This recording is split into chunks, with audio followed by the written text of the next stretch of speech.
Hey there guys, how's it going? My name is Sumit Chatterjee from the Flow Zone Academy, and I'm a flow state coach, which means that I help you feel better and perform better. Today I want to talk specifically about persona fatigue. Persona fatigue is if you're telling yourself, like, am I being the right kind of person? Am I being appropriate right now? Am I wearing the right dress code? Is this okay for me to do? Alright, and you're putting on a social mask and you're pretending to be someone that you're not, and that's taking up and depleting a lot of your energy, right? You've had this probably. So take a little glimpse into the past to notice when you were a kid, all right? And maybe you were a creative kid. I was a super creative kid. I had like stuffed toy tigers, I would talk with my little G.I. Joes and like come up with different storylines.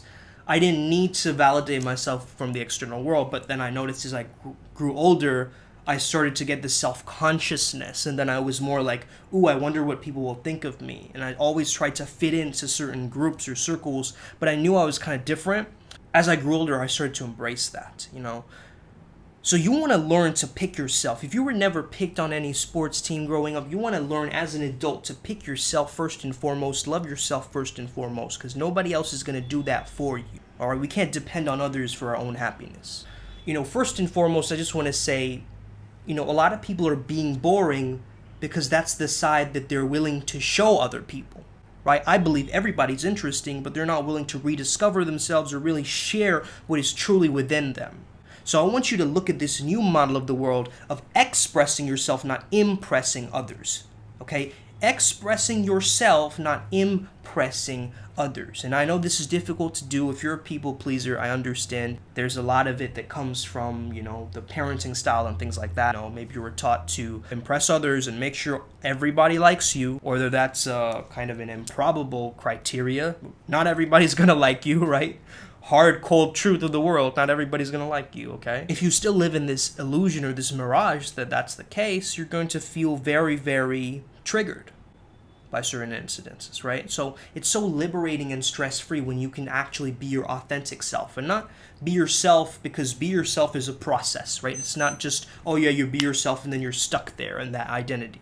Right? For identity level change, we have to understand it as this dynamic that keeps growing every single day. I'm not the same person that I was yesterday or the day before.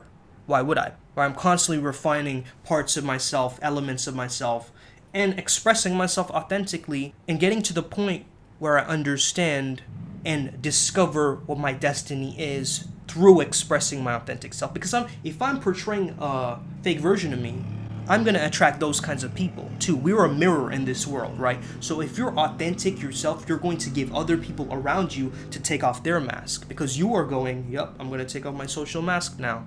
I'm going to get real with people. And they're going to be like, okay, I guess it's safe for me to take off my mask too, right? And you can notice this in many different social interactions. You can notice this. It's actually fascinating how this happens, right? Goffman calls these like roles. Okay, he's a sociologist. I actually wrote my current book about this topic as well. A little bit about how, we go by first impressions and things like that. So yeah, I mean, you want to have this kind of sense of, pleasing others, impressing others. That's fine, right? How to win friends and influence people. But the world doesn't end there, my friends. You know what I mean? So be flawsome, meaning be awesome with your flaws. Just embrace them. Be proud of who you are, because you're your own kind of beautiful. You have no other competition other than you and your past self and your future self. That's your only competition. All right, because you are uniquely and truly you. You are like a fingerprint. That's how unique you are. Your ancestors had to have everything right for you to even exist. You won the sperm race. You are here now. You're here authentically, and so let it be so. You don't need to put on a persona to try to be, Brad Pitt, because you're not Brad Pitt. But you're uniquely you, and you're just as good enough. So persona fatigue is based around the idea that you care too much about your persona. You gotta care somewhat about your persona and your reputation, your status, but if you care too much, that's when it starts to deplete your energy reserve. So you're walking around on eggshells pretending, just being nice to people and pretending to be somebody, but really deep inside you feel things that you want to express, that you want to share, but you feel like, oh, maybe I'll offend, or maybe I'll say this the wrong way, or maybe I'll do this in the wrong way, or is this right? No one can compare to you. Nobody is you. That is your power. It's normal to march to the beat of a different drummer, to be a little bit quirky, to be a little bit unique.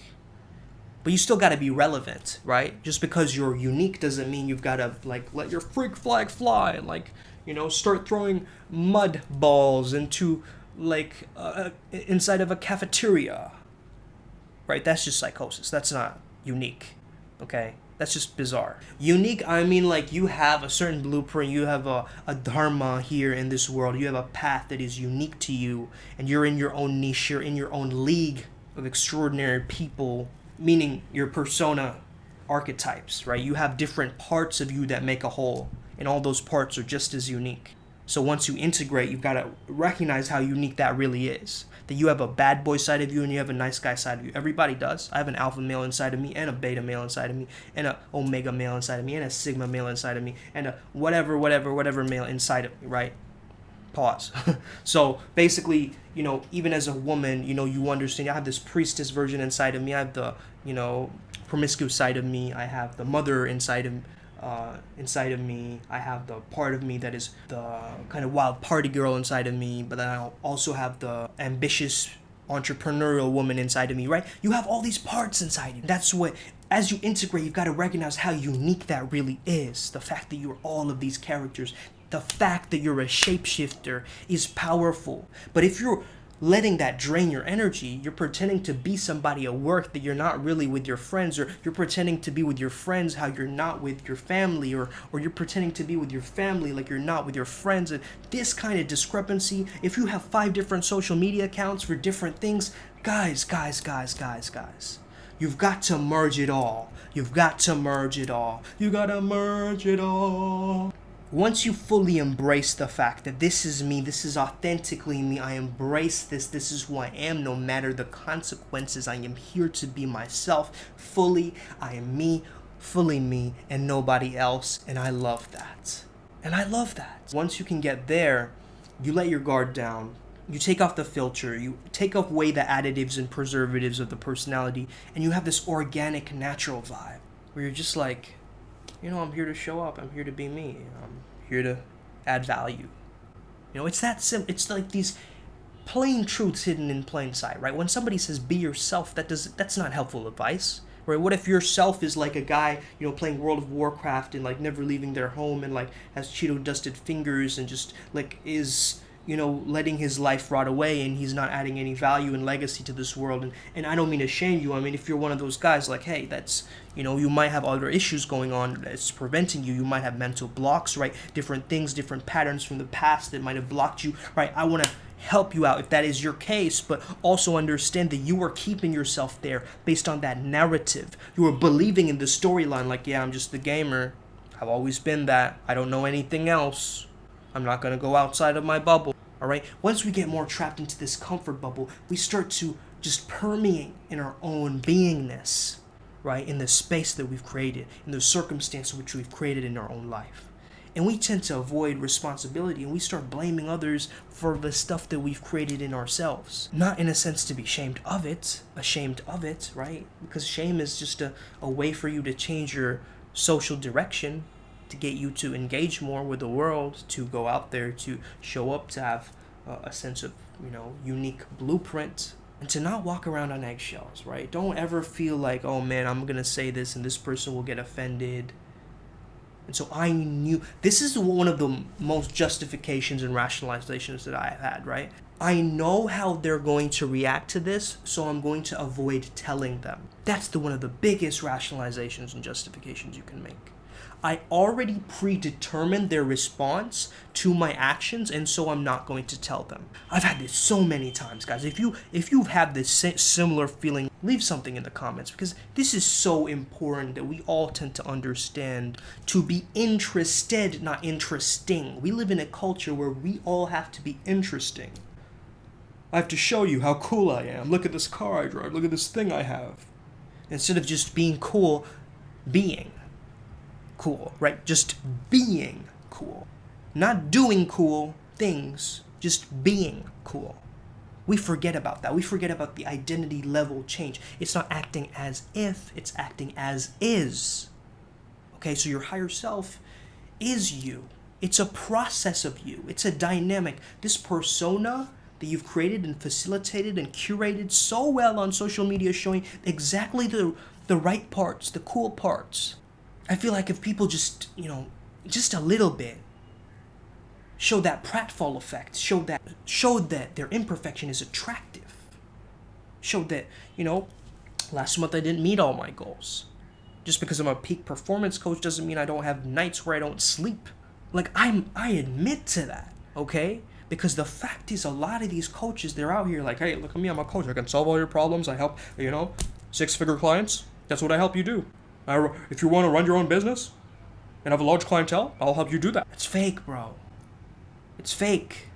You can't live your whole life being that fake consultant, all right? You gotta be truthful with people. I tell my clients like it is.